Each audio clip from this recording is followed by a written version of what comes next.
तो महाराजगंज में गैर मंजूरशुदा मदरसों पर एक्शन जारी है। दारुल उलूम अहले सुन्नत गौसुल निजामिया मदरसा सील किया गया है। भारत नेपाल बॉर्डर पर कई सालों से ये मदरसा चल रहा था। 2 साल पहले जांच के बाद बंद करने की यहां हिदायत दी गई थी। दस्तावेज नहीं दिखा पाने पर मदरसे को सील किया गया है। ये बड़ी खबर आपको बता रहे हैं। मदरसों पर अब एक्शन होता हुआ नजर आ रहा है। इससे पहले जो सर्वे हुआ था उन सर्वे में इस मदरसे के कागजात जो यहाँ के इंतजामिया है वो दिखा नहीं पाए थे।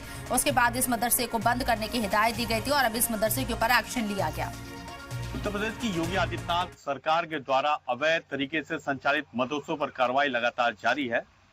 महाराजगंज जनपद के भारत नेपाल सीमा से सटे महज 200 मीटर दूर पर आप देख सकते हैं ये मदरसा है दारुल उलूम अहले सुन्नत गौसुल उलूम निजामिया, जिस पर अल्पसंख्यक अधिकारी के द्वारा जब यहाँ पे पहुंचा गया तो यहाँ पर जो भी यहाँ अध्यापक थे उन्होंने कोई भी वैध कागजात नहीं दिखाया, जिसके बाद से अल्पसंख्यक विभाग के अधिकारियों के द्वारा इस अवैध तरीके से संचालित मदरसे को पूरी तरह से सील कर दिया गया है। आप तस्वीरों में देख सकते हैं यहाँ पर अल्पसंख्यक विभाग के द्वारा कार्रवाई की गई है और जो अवैध तरीके से संचालित मदरसा है उसको पूरी तरह से सील कर दिया गया है। हमारे साथ बातचीत करने के लिए यहाँ जो अध्यापक पढ़ाते थे उनसे हम जानने की कोशिश करेंगे। ये बताइए क्या नाम है आपका और यहाँ पर किस पद पर तैनात थे?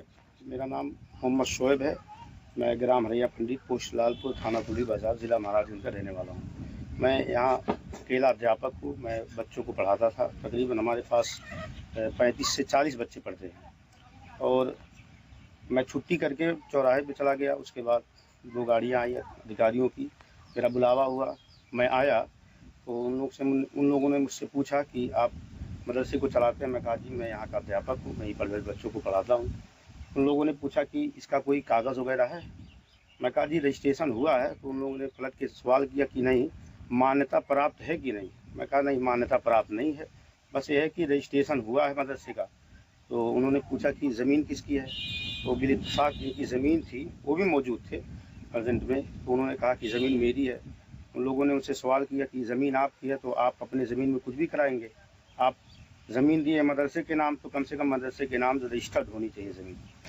तो देख सकते हैं यहाँ पर जो अवैध तरीके से भारत नेपाल सीमा से सटे ये अवैध मदरसा संचालित हो रहा था उसको यहाँ पर अल्पसंख्यक विभाग के द्वारा इसको सील कर दिया गया है।